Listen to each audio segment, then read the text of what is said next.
semuanya, kembali lagi bersama saya Ginanjar, mahasiswa KKN UGM 2020.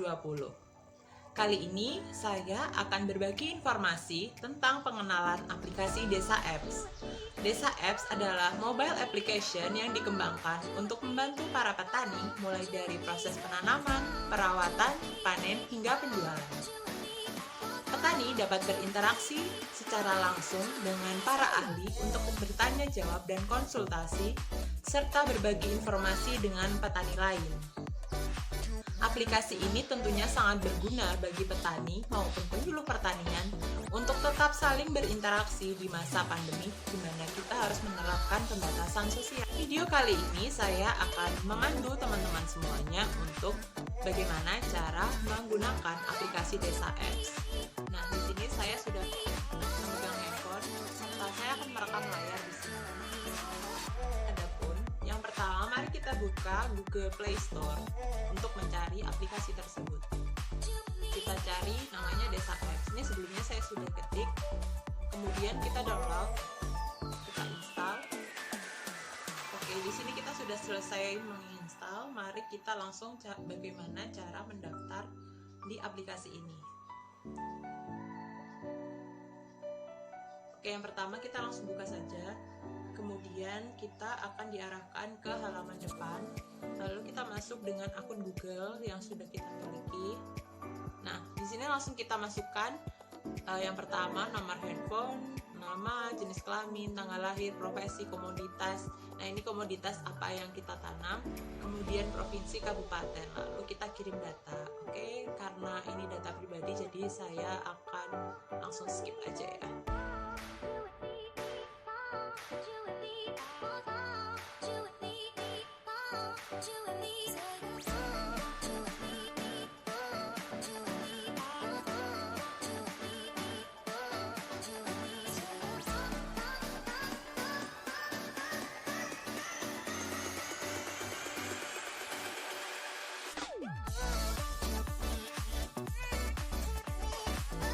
Nah, selanjutnya kita harus memasukkan foto profil. Nah, ini bisa dilewati, bisa juga langsung di-upload. Tapi kita coba langsung aja. Ini saya tambahkan nanti karena ini langkah yang tidak diselesaikan. Oke, kita mulai masuk dalam halaman pertama, di mana kita akan melihat beberapa fitur-fitur yang ada di aplikasi ini. Di aplikasi ini, di halaman pertama, kita langsung disuguhkan alamat di mana kita berada, kemudian tanggal, kondisi cuaca di daerah kita, kemudian harga pangan yang ada di daerah kita yang selalu update. Kemudian ada beberapa menu seperti info cuaca, tanya jawab, info kantor, artikel, info toko, dan pasar. Oke, mari kita telusuri satu persatu. Yang pertama, kita akan ngecek dari harga pangan daerah yang ada di sini. Oke, nah di sini kita berada di daerah Istimewa Yogyakarta, di mana kita bisa melihat harga-harga komoditas yang ada di daerah kita. Nah, seperti ini penampakannya. Kemudian kita juga bisa mengetahui cuaca pada hari ini yang bisa kita lihat. Nah, ini untuk daerah Istimewa Yogyakarta bisa dilihat berada di tampilan paling atas. Koneksinya lambat. Oke, nah di sini nanti akan terlihat kondisi cuaca di berbagai provinsi di daerah yang ada di seluruh Indonesia. Kita lanjut saja. Selanjutnya yaitu kita bisa melakukan tanya jawab. Nah, ini adalah fitur yang paling esensi dari aplikasi ini, di mana kita bisa berinteraksi dengan para ahli pertanian secara langsung. Kita bisa lihat dulu. Nah, ini terdapat beberapa pertanyaan yang sudah diajukan oleh pengguna lain, bisa dilihat di layar. Nah, saat sudah mengajukan pertanyaan, maka kita tinggal menunggu jawaban dari expert yang ada di aplikasi ini. Nah, ini seperti ini yang sudah ada komentarnya, berarti ini tandanya sudah dijawab. Oke, kita kembali ke halaman depan. Yang pertama, Selanjutnya yaitu ada info kantor. Nah, di sini kita bisa mengetahui kantor-kantor pertanian atau instansi terkait yang ada di daerah kita. Nah, ini langsung terintegrasi dengan Google Map. Mari kita coba. Ini yang pertama, Dinas Pertanian Kelautan Perikanan Kabupaten Bogor. Kita akan coba ke lokasi. Nah, ini langsung terintegrasi dengan Google Map, dan kita langsung diarahkan rute untuk ke sana. Seperti yang sudah tampak di layar ya.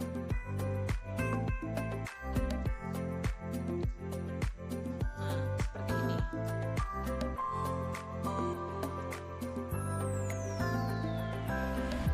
Oke, kita kembali ke aplikasi. Selanjutnya yaitu ada fitur tentang artikel. Mari kita lihat. Nah, di fitur artikel ini kita bisa membaca artikel-artikel populer yang sudah dibuat oleh para pakar dan ahli pertanian mengenai ilmu-ilmu yang mereka kuasai. Nah, ini di sini ada banyak sekali artikel yang bisa dibaca untuk menambah wawasan kita. Selanjutnya yaitu info toko. Mari kita lihat. Nah, di sini kita bisa mengetahui lokasi toko-toko pertanian terdekat ataupun yang terkait seperti perlengkapan perikanan ataupun kebutuhan sejenis. Ini mirip seperti dengan info kantor, di mana kita langsung disuguhkan mengenai lokasi, kontak, dan juga Google Maps. Kemudian ada fitur pasar. Nah, di sini kita bisa melihat produk-produk pertanian yang dijual oleh pengguna-pengguna lain. Nah, kita juga bisa menjual produk kita di sini.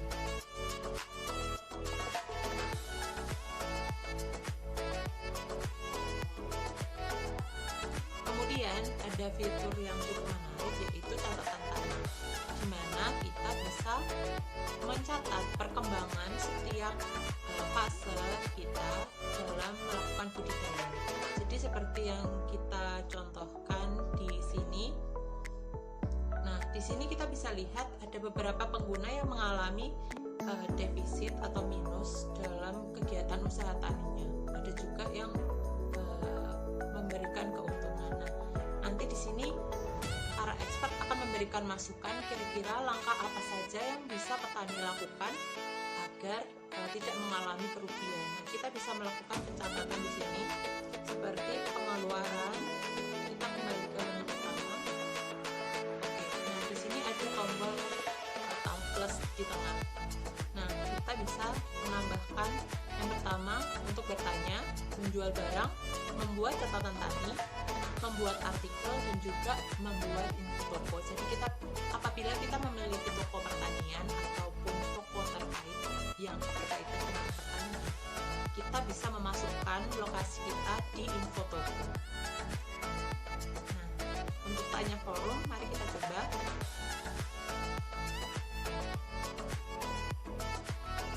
Nah, di sini kita langsung diarahkan untuk pertama kita tulis komoditas yang kita tanam, topiknya. Nah, ini bisa terkait manajemennya atau ini hanya sebagai contoh. Oke, lalu karena ini sebenarnya saya tidak butuh bertanya secara langsung,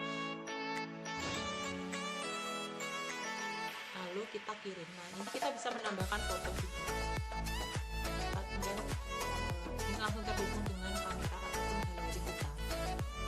Selanjutnya yaitu tentang jual barang. Nah, kita akan mencoba. Jadi langsung kita klik saja.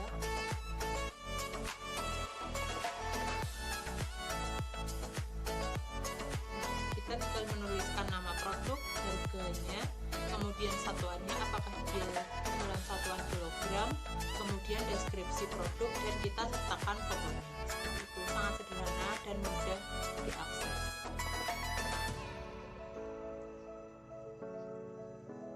Oke, kemudian kita akan coba untuk membuat catatan tani.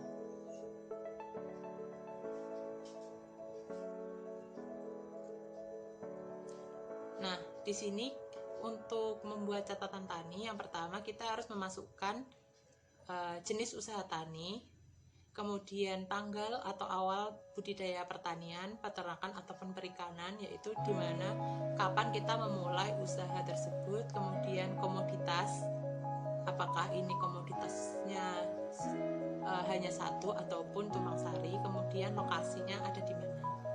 Kemudian ada juga luas tanah, pengeluaran, dan penerimaan. Oke, kita kembali. Kemudian untuk artikel, nah ini apa digunakan untuk kita apabila memiliki ilmu yang bisa dibagi untuk masyarakat.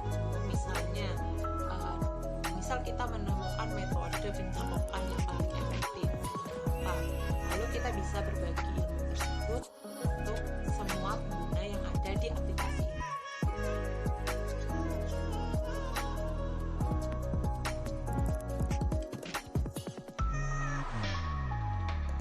Dan kemudian ada info toko. Nah, di sini kita bisa memberikan informasi toko yang kita miliki agar dapat diakses oleh semua orang.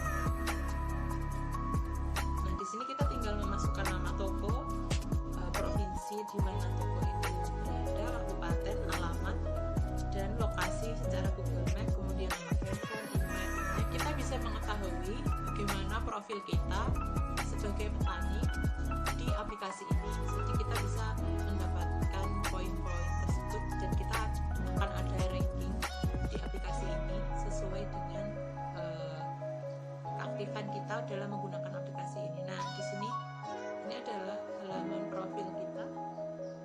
Nah, ini bisa kita tambahkan segala macam informasi yang lebih mendetail agar admin ataupun dari pihak aplikasi Desa Apps dapat mengakses perkembangan kita.